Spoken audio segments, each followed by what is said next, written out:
No verbete do DAC, em Exemplarismologia, página 31, o senhor tem ideia de quando os exemplos evolutivos dos conscienciólogos e conscienciólogas, praticantes da cosmoética, serão, enfim, compreendidos pela massa da humanidade normal comum? Há esperanças a curto ou médio prazo? Por que os nossos exemplarismos cosmoéticos são tão difíceis de serem seguidos? Porque o processo todo envolve a multidimensiologia e a parapercepciologia.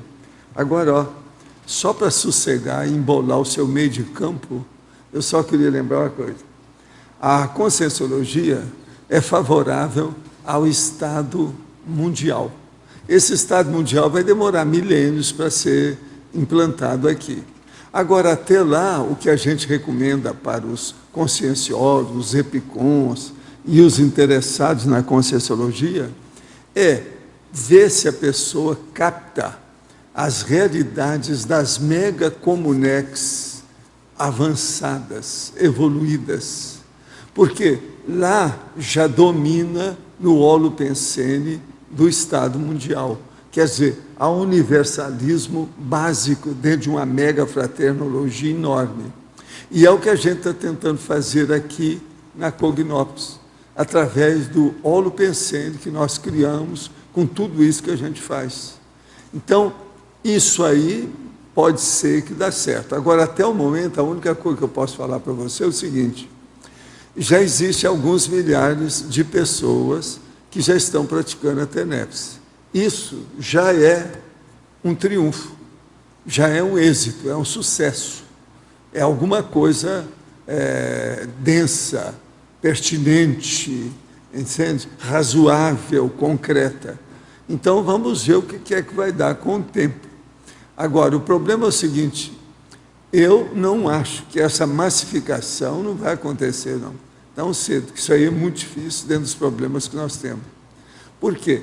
São milhares de anos que o povo pensa só dentro de um processo místico e dogmático.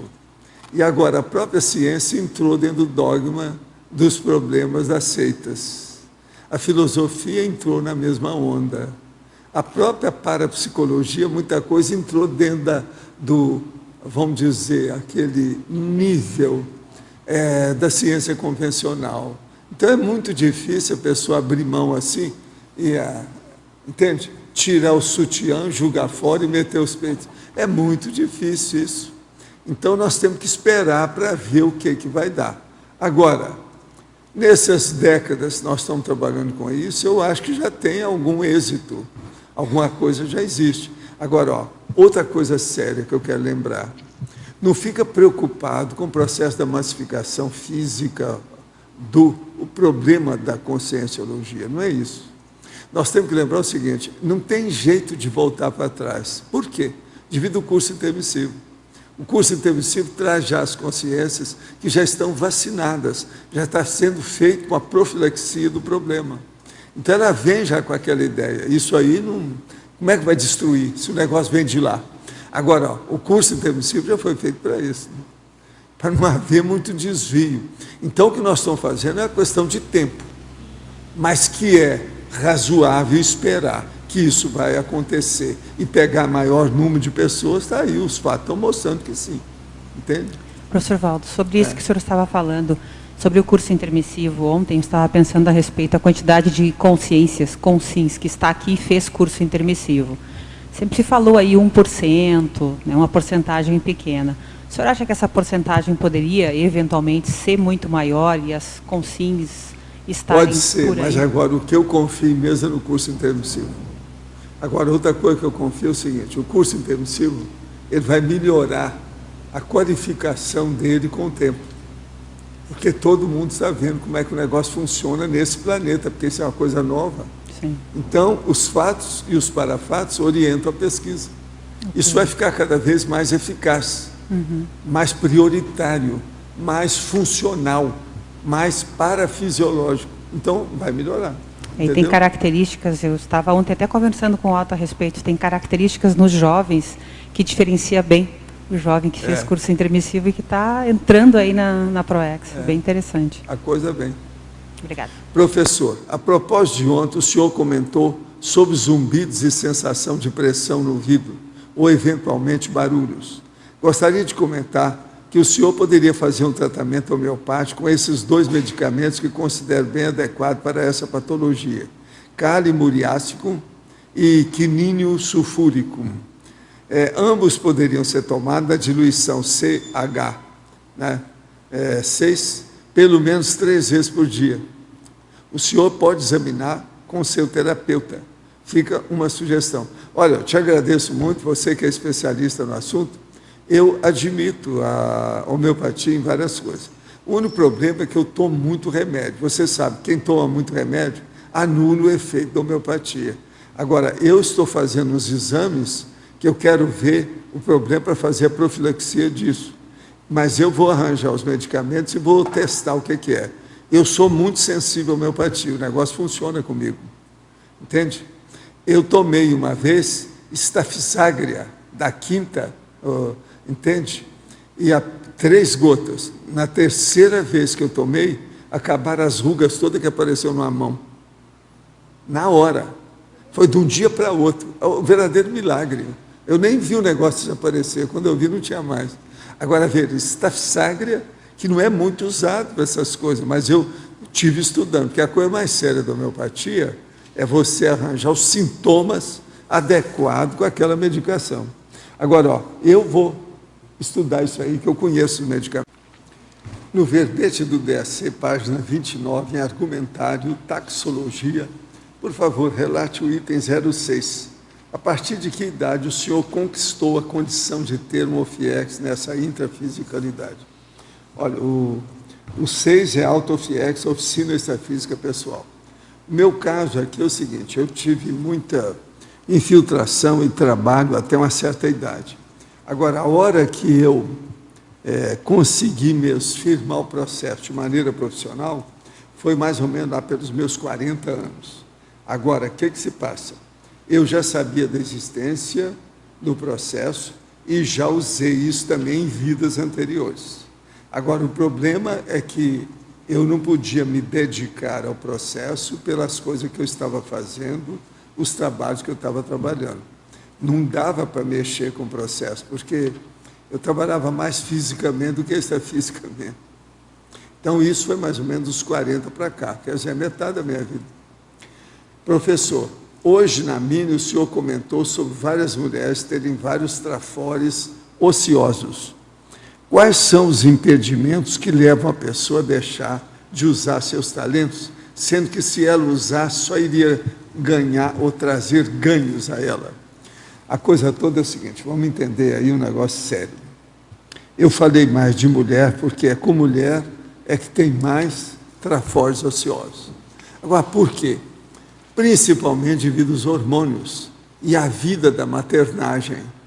Então, por exemplo, uma mulher que se dedica à maternagem, cai o processo cerebral dela, pelo menos meses. Se ela tem mais filhos, aquilo às vezes fica numa roda viva que acaba fixando o nível dela mais embaixo. Há um caso, por exemplo, que eu conheço, que eu segui de perto, examinei as coisas com calma, que é muito interessante. A mulher foi criada numa família, com as irmãs e tudo mais, e ela tinha até uma biblioteca particular. Ela lia demais, estudava demais e gostava do processo intelectual. Agora, lá pelas tantas, ela era uma mulher bonita, se casou logo, com 20 e poucos anos, e começou a ter filhos. E esqueceu, não lembrou mais nada de livro, nem nada. Quando nasceu um caçula dela, depois lá pelo 3º, 4º filho, nasceu aquele filho. E o filhinho, desde pequeno, estava interessado em livro. Aí, é que ela, eu era assim, o que aconteceu comigo? A pessoa veio me falar isso, francamente, a situação. Eu conheço o marido, ela, os filhos, conheço tudo. Então, veja, quantos anos depois o menino quis fazer uma biblioteca, quis arranjar. Aí que ela lembrou, e a minha biblioteca, o que aconteceu comigo? Depois que ela casou, foi a primeira vez que ela pensou como é que era a vida dela de solteira. Ela não conseguiu recuperar nada disso. Eu considerei como o maior exemplo do processo de, vamos dizer, no caso aí, a hipomnésia que o processo dá.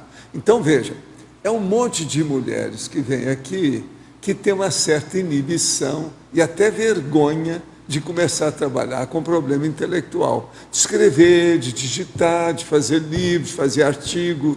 Enfim, o aspecto cultural, intelectual, parece que está vedado a ela. Ela sente como se fosse isso. Então, a gente tem que desenvolver a pessoa. Isso é devido ao problema hormonal.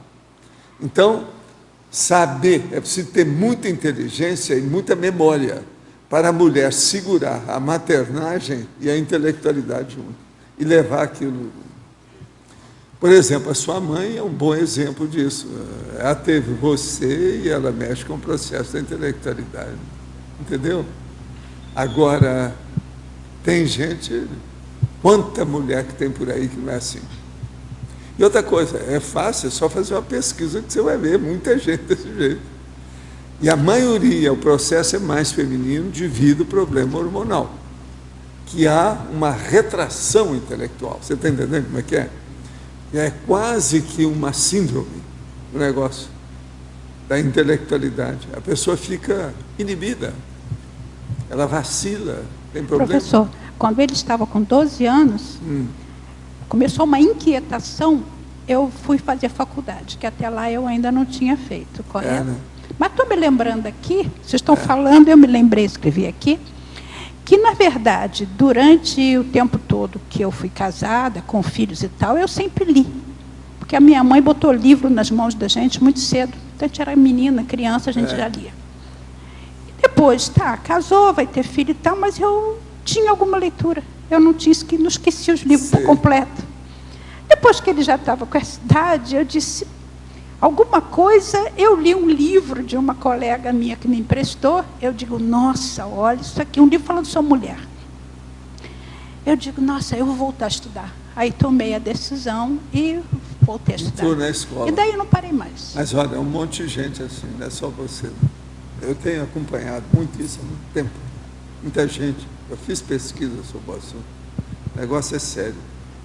Agora, eu acho difícil, sabe?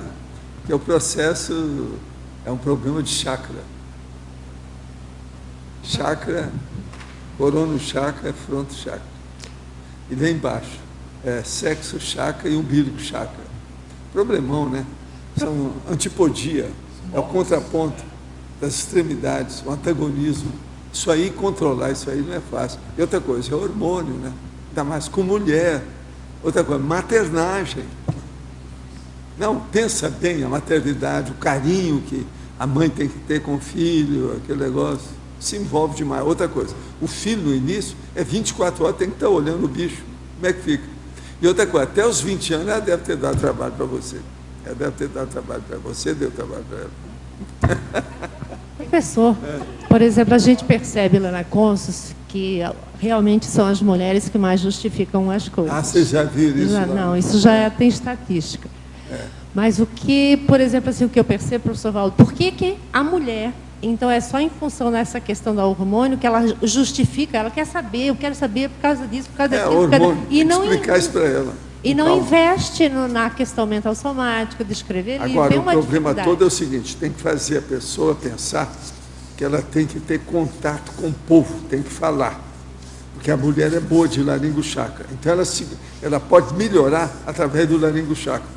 Então, ela falar, ter contato, expor. Aqui, por exemplo, a opção de mulher que eu faço, você vai apresentar o curso da fulana, vai trabalhar na administração do curso. Então, nós ter contato com o público, ela aí desenvolve rápido. A gente tem feito, até muita gente tem pedido para fazer o CPC, e uma das cláusulas é a pessoa vir na mini tertúlia e vir na tertúlia e falar. Desde o Instituto, no início, se fazia o curso que podia colocar as pessoas na administração para ela apresentar o curso. Não é ela que fez o curso, mas ela apresentar alguma coisa, logo de cara, para ter contato com os alunos. Isso aí desenvolvia a pessoa. Entende? É o jeito, é o laringo chakra. Então, o laringo chakra salva o processo do corono chakra. Agora, divide o sexo chakra. Você está entendendo? Então é o contrabalanço. Vamos dizer, um chakra mediano com o chakra dos países baixos e dos países altos. Agora, ele é mediano aí no caso. Entre o bicho. Ele que faz, é um médium. É o médico. Entre o Kaju Chakra e o Corona Chakra. Agora, isso sem falar dos países baixos, tá certo? A genital